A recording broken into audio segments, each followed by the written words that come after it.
Robredo versus Sara Duterte sa pagkapangulo sa 2028. Dating VP versus kasalukuyang VP. Sino kayang mananalo? At mataas kaya ang tsansa na matalo ni Mayor Leni Robredo si VP Sara? Tara, pag-usapan natin. Yo, what's up sa inyong lahat mga paring, bago po tayo magsimula, don't forget to like and subscribe sa ating YouTube channel at pakihit na rin po ang notification bell para updated po tayo sa mga bago po nating upload. At eto, pag-usapan po natin ang magaganap na 2028 election sa pagkapangulo. So matunog po ngayon sina VP Sara Bongo at Mayor Leni Robredo para sa pagkapangulo. Pero ang pinaka-pinag-uusapan at pinakamatindi at matunog po talaga ng mga pangalan na posibleng maglaban sa 2028 ay si VP Sara at si Mayor Leni Robredo. Labanan ng isang dating Vice Presidente ng Pilipinas at kasalukuyang Vice Presidente ng Pilipinas. So ito, batay po sa survey na ginawa, ang Tangere Survey. Ito, panoorin po natin ang isang survey at bago po tayo mag-react. It's Sara versus Leni sa 2028 presidential race. Kung ang latest Tangere Survey ang pagbabasihan, lamang ang current VP pero mapapataob siya ni Leni kung i-endorso ni PBBM ang dating Vice President. Ang detalye sa agenda report ni Dexter Ganibe ng Abante Radyo.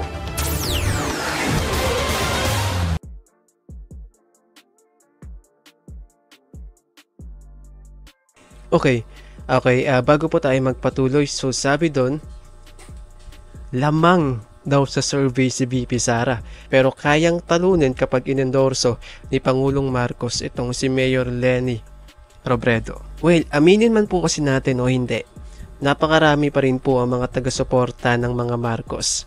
Diba? Napakarami pa rin po nila. Okay? At hindi po yun magbabago. Yung suporta o yung endorso po ni Pangulong Marcos sa 2028, mayroon po yung napakalaking impact, lalo na kapag si Mayor Leni po kanyang inendorso. May chance nga po na manalo kapag inendorso ni Pangulong Marcos si Mayor Leni. Kasi imagine po natin na napakarami po mga taga-suporta, okay, ni Mayor Leni Robredo. Nandyan po ang mga kabataan ng Gen Z at ang mga millennials.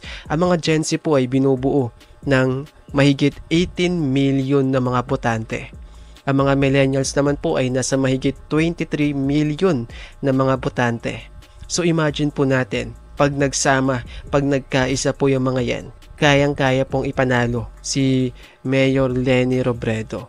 Although hindi naman po lahat ng mga millennials at Gen Z, meron pa rin namang boboto kay VP Sara. Pero mas mataas po kasi panigurado ang lamang o ang boto na makukuha ni Mayor Leni sa mga Gen Z at sa mga millennials kung ang mga survey po ang pagbabasihan natin, 'di ba? Tapos dadagdagan mo pa ngayon ng mga taga-suporta ni Pangulong Marcos, mga Marcos loyalist, mga BBM supporters, 'di ba? So, pag naghalo yung mga yan, pag nagkaisa po yung mga yan, yung boto ng mga supporters ng mga Marcos, BBM supporters, tapos yung mga boto ng mga kakamping, ng mga taga-suporta ni Mayor Leni, ng mga Gen Z, ng mga millennials, tapos mga ilan pong mga nakakatanda. Pag nagkaisa po yan, pag nagsama po yan, kayang-kaya pong pataubin. Kayang-kaya po na pataubin o talunin si VP Sara. Kasi ito po, napatunayan na po natin na pag nagkaisa ang Gen Z at ang mga millennials, kayang-kaya pong ipanalo yung mga politiko na may malinis na track record. Balikan po natin yung nakaraang eleksyon, 'di ba? Na ipanalo nga po natin si Kiko at si Bam, 'di ba? Napakaraming boto pong nakuha nila, pangalawa at pang-apat. I guess pang-5. Kauupo ang mga nanalong kandidato sa katatapos na midterm elections, sumasagitsit na sa init ang usaping eleksyon sa 2028. Ang ilang estudyante at vendor sa Intramuros, Maynila, may kanya-kanya ng pambato. Sa 8 na aming natanong, tig-3 ang pumili kina dating Vice President Leni Robredo at Vice President Sara Duterte. 2 naman kay Senador Bongo. Bongo po.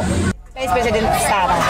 bagay na hindi naman nalalayo sa resulta ng mobile-based survey ng Tangery nitong June 20 hanggang 22. Sa senaryong binuo ng Tangery sa kanilang survey, lumabas na tie o mas malalamangan pa ni Robredo si Duterte ng hanggang 2% kung i-endorso ni Pangulong Bongbong Marcos ang dating Vice President. Parehong abogado sina VP Sara at Robredo. Si Sara naging mayor ng Davao City. Si Lenny uupong mayor sa Naga City simula ngayong Lunes. At kung pagpapanday ng batas ang pag-uusapan, naging miyembro ng Kamara si Robredo. Si Sara, naging presiding officer ng Davao City Council. But wait, there's more! Dahil ngayon pa lang, lumabas na rin sa survey kung sino ang mga patok na tandem para sa 2028. Saad kasi sa Tangery survey na 90% ng mga pumili kay VP Sara sa presidential survey ay mas pinili si Bongo bilang Vice President. Ganon din naman sa mga pumili kay Robredo bilang Pangulo, si Bam Aquino ang kanyang Vice Presidente. Ang pagtaas ng mga pumili kay VP Sara sa presidential survey ay bunga ng solidong suporta mula sa Davao at Northern Mindanao regions. Pero malakas din ang hatak ni Robredo sa Bicol region,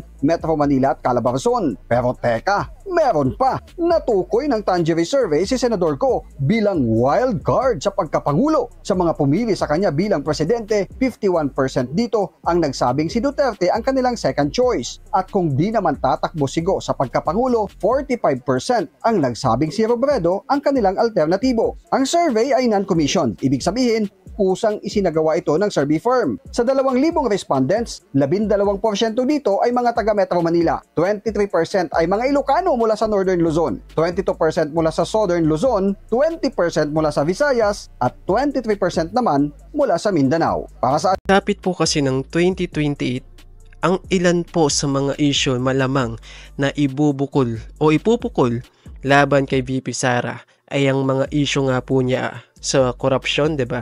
Sa mga confidential funds. Although wala pa namang formal na paglilitis, 'di ba?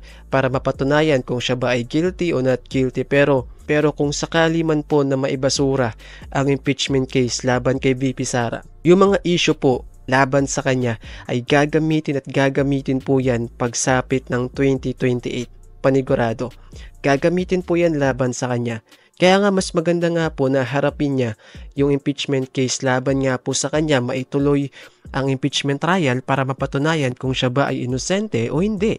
'Di ba? Kasi kapag yan po ay binasura, milyon-milyong mga Pilipino po ang titingin kay VP Sara bilang may bahid na ng korupsyon. Tapos iisipin pa ng mga Pilipino na kaya naibasura kasi nga po nagtulungan yung mga kaalyado niya sa Senado. Kaya mas maganda talaga na maituloy ang impeachment trial at lumabas na ang katotohanan kung siya ba ay talagang nagnakaw o hindi. 'Di ba? Yun lang, ganun lang po kasimple yun. At eto naman po mga kaparing, pagdating naman po ng 2028, eto, kauna-unahan po ito, history po ito, panigurado, na 2 babae ang maglalaban sa pinakamataas na posisyon ng ating bansa. At 2 babae ang pinakamahigpit na naglalaban. Kumbaga, naglalaban tong 2 to kung sino sa kanila ang magiging pangulo. Kasi aminin man po kasi natin o hindi, kung sakali man po kasi na matuloy ito, paglalabanan na lang po talaga dyan yung second place, diba? Kung sino yung pangalawa sa botohan. Kasi nga po, panigurado po, kahit sino po sa kanilang 2 ang pwedeng maging pangulo sa 2028. Pero ito, pag-usapan naman po natin yung advantage ni Mayor Lenny, diba? Okay, hindi po gaya kay VP Sara na meron pong mga kinakaharap na issue. Mayor Lenny naman po ay wala po mga isyong kinakaharap, 'di ba? Walang kasong isinampa laban sa kanya na may kinalaman sa pagnanakaw sa kaban ng bayan. Although hindi pa naman po napapatunayan yung kay VP Sara, pero kapag hindi po kasi napatunayan, kung wala po kasing hatol kung guilty o not guilty, mananatili po sa isipan ng mga tao yung mga issue na kinakaharap ng 2 ito.